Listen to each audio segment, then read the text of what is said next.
it's not easy to manage all these things, but if you believe in what you do, somebody will understand what you are doing and will believe also in your product.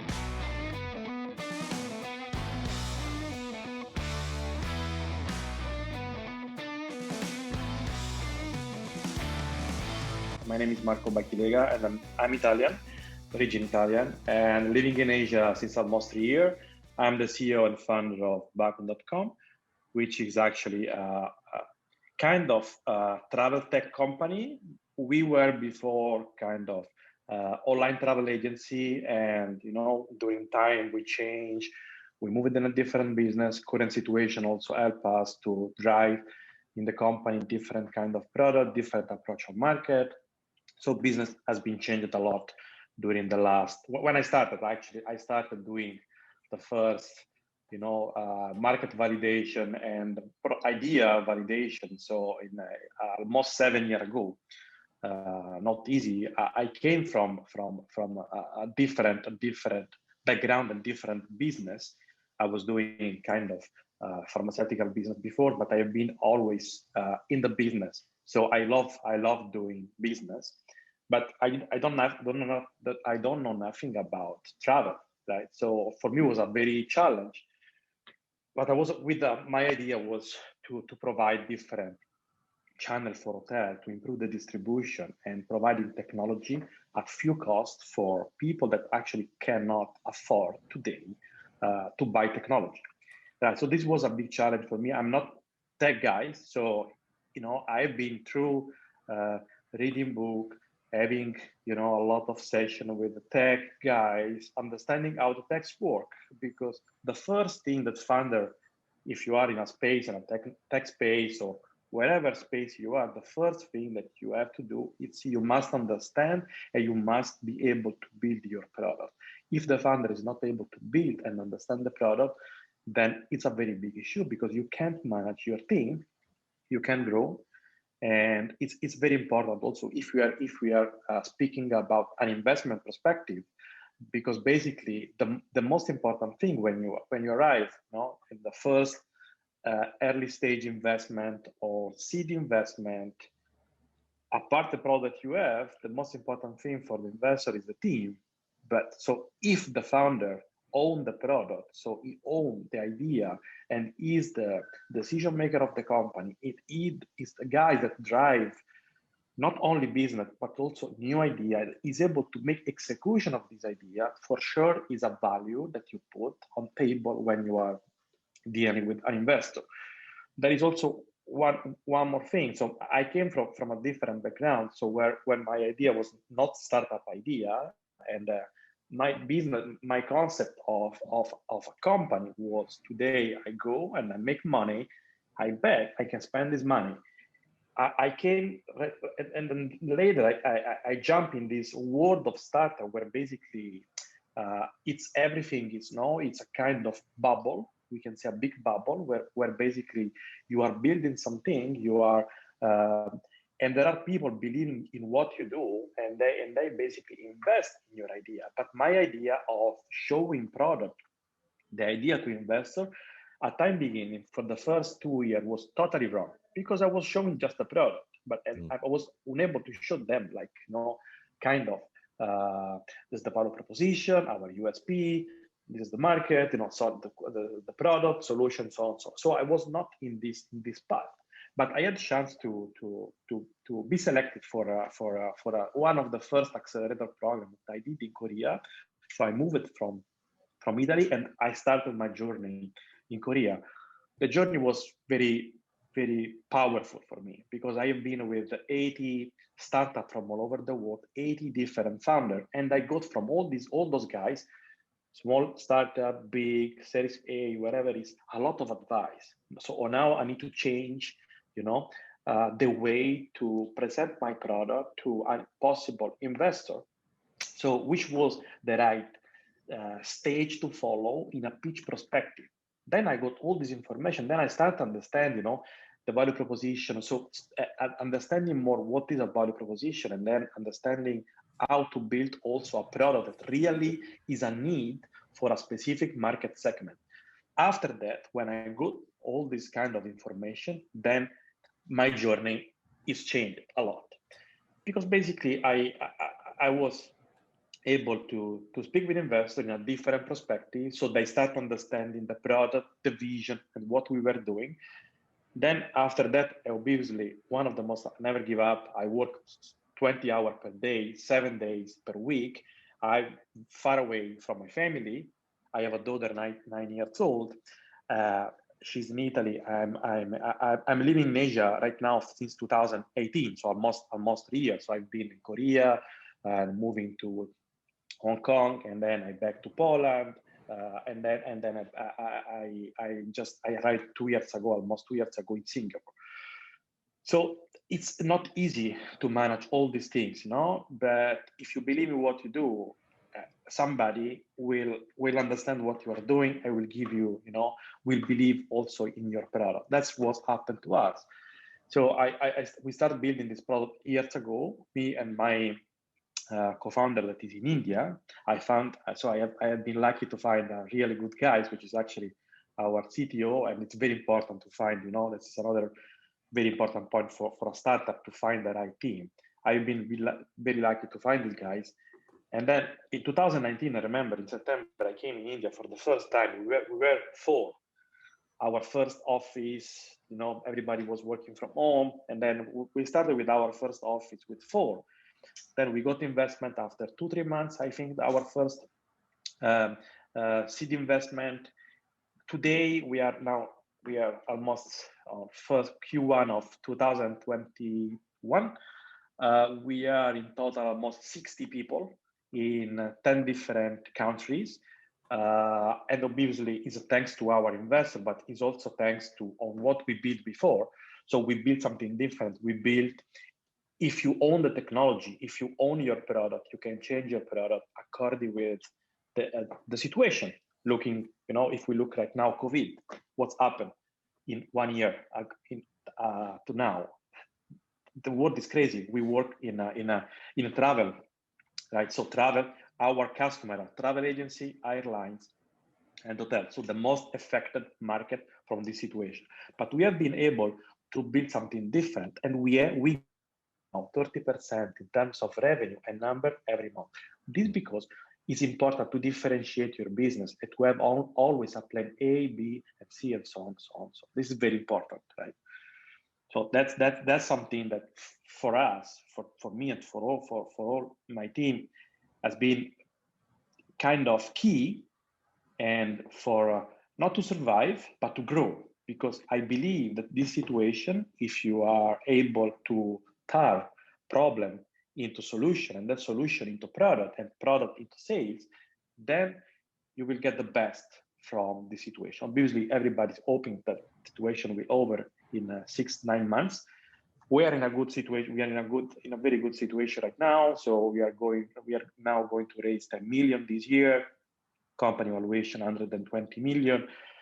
So it's quite exciting for me. We are just like we launched yesterday, actually, the new view of the website, which explains better what we are doing, and we are ready to go with a new interesting product for connectivity market. So you have to always to do something and never stay stuck and think on how to solve the issue. It's always, the good point is go always ahead. And then, the solution will arrive, money will arrive, investor will arrive.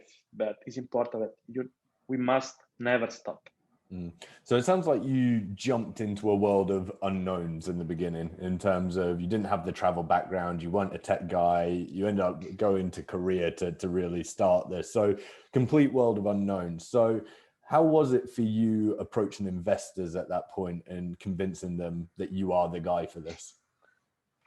Well, at the beginning, I honestly, I approached more than 200 investors, different investors, right? But it was wrong. It was totally wrong, because you can't approach an investor on LinkedIn or sending an email. You must have intro. The investor have to trust. You have to know who you are. Have to know your company. It's kind of it's kind of a relation. it's not a love relation, but it's kind of, you need to build something. It's not just a send an email, couple of meetings, and it's done.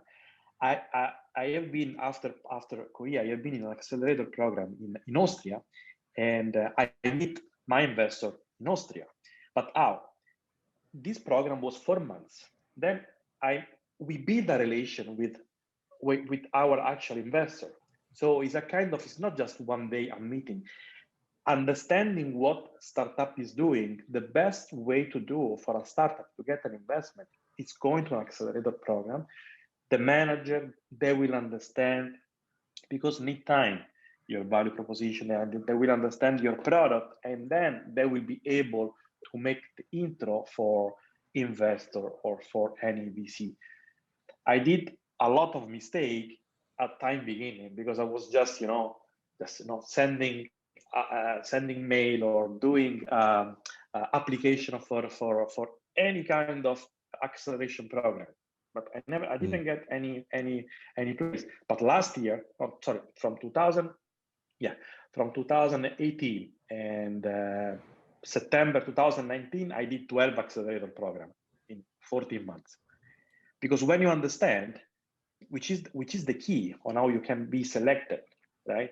It's kind of easy, right? And one of the most important things, because any startup don't know, the world is free of free equity accelerator program, which actually help the startup to grow and to build the MVP.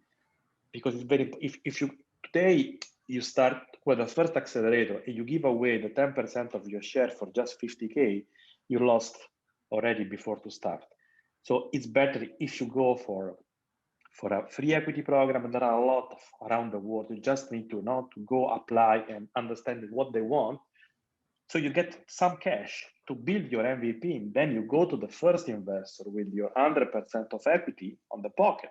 And then with an MVP, your evaluation will increase a bit. So you have a different discussion instead of going with just a paper. And it's very important. The first investment is the key, right? But if you get the first investment too early, maybe you give away a lot of share. So basically your company, in 3-4 rounds, you already, as founder, you have 24, 23 or 20% of the share, right? Absolutely. And you mentioned your co-founder as well. I assume bringing them on was a massive step, particularly as they are now the CTO as well. So dealing with the tech side of things. So how did you meet your co-founder, and how did you sort of realize it was right and make it official, if you like? Yeah, sure. It's a kind of strange situation. We met actually online thanks to a connection that I have with. I was asking some freelancing job for an Indian developer, and he make an intro with these guys, and then we started. When you think that the other guys is understanding very quickly what you want, that you don't need to explain, you understand quickly, right? So you're right, guys. Then I started to build with him our company in India. So he's right now is the co-founder of our company in India, the director of this company, CTO of the main company. But the most challenge for me, so this was the first challenge, believe me, was very hard, right? Non-tech, understanding obviously if you are able to do the tech. So I need to trust you because I'm not tech guys, right? And then the second challenge arrived when we got the first investment, because our investors say, now you need to build your C-level with kind of good name on this market, right? So you must have your CCO, your commercial, but I'm a startup, How is possible that a C-level of a big company will join us? And then, this kind of situation of COVID-19, and then connection, because connection always helps. I have been here in Singapore, so through some connection, then I meet virtually, because still we didn't meet yet due to this kind of situation. I meet our CCO, and then after getting the first investment, we got the second round. We got a kind of convertible note couple of months ago. It was another challenge, You must get a CFO who will drive your company to the IPO. This was the challenge of our investors, right? Then I have been through all this process. Then I found our CFO. I think the thing is everything happen. It's natural way. There is with time you can find a co-founder, you can find a CTO, you can find a CC. It's the growing part of the company. So it's a natural stage. Like if the product is good, you will find for sure.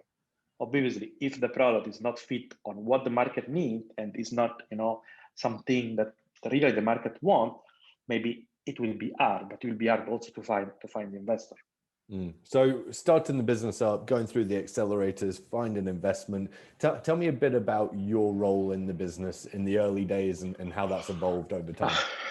Yeah, so I right now I'm product owner. So every kind of product for me, it's from the product the product. So from the idea to the specs for developer. So I understand now code. I understand. I do design things. I do almost that. So I follow almost everything.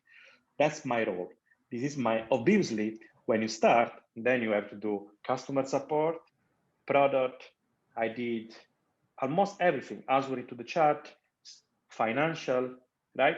But slowly you will find a guy that will do this part and then will do this part. Right now, my focus, now we are going to raise. So I'm just, I can say, providing my support to our CFO that is meeting VC, etc.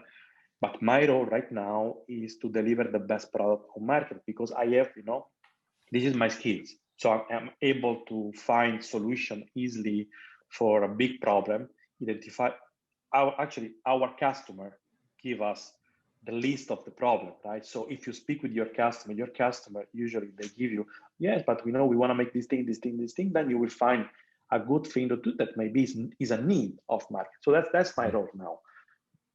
And with the team growing so quickly and the tech really just proving itself, you mentioned that the team's now up to 60 people across 10 countries. So obviously scaled very, very quickly. What are some of the growing pains you've experienced with growing so quickly? Well, there are a lot of. So obviously, I'm living in Asia. We have office in Europe, in some country in Europe. Time beginning for me is not easy because I need to manage Europe too. So you need to be kind of person in charge for them for some specific question. So you receive message 2 a.m., 3 a.m. So and then when I was in Europe, I was managing our Indian team. Then in the morning they start. That was my 4 a.m. Right. That's so the for sure the time zone different. The time different is one of the biggest issue. And in every kind of place that we open, you must be able to find your first guys that it will be with you for a long time. So it's not easy to build a team, right? But you need to find one guy that you trust. Then you need to start to delegate, but need time to that. It's not easy at all. For me right now, the most biggest issue obviously is that time different. It's a bit kill me. In terms of operation. And how have you managed maintaining your company culture while growing so quickly and obviously dealing with other local cultures as well to make sure it all aligns? This is a kind of very good question because you need to respect always the local culture. So we live in different world. India is one world, right? You need to understand which is their culture, right? So you cannot put your culture on that. So your behavior on their day, because they basically they have their time, and then that is a kind of very, very important. So we respect every different culture, and we try to connect. We do, every Friday we try to do, like a meeting with all our countries and all those things which help. Obviously, we are now in a world. Before I was traveling every month, going to Poland, going to India. Right now it's not possible. But I think in terms of team, this situation also helped us on everybody a lot, because basically, build your team for a startup is very hard. People left after 2 months, 3 months. Look in the situation. Nobody's looking to left from the company because you are worried about your next job. And if you stay with the company for 3, 4, 6 months, then you go over the period where you want to change. So you become like a family for you. So for us, this situation was one of the key points to grow our team so fast. Mm. Mm. Yeah, I think that's a really important point. And what's next for the business then? What are the real goals over the next year or so?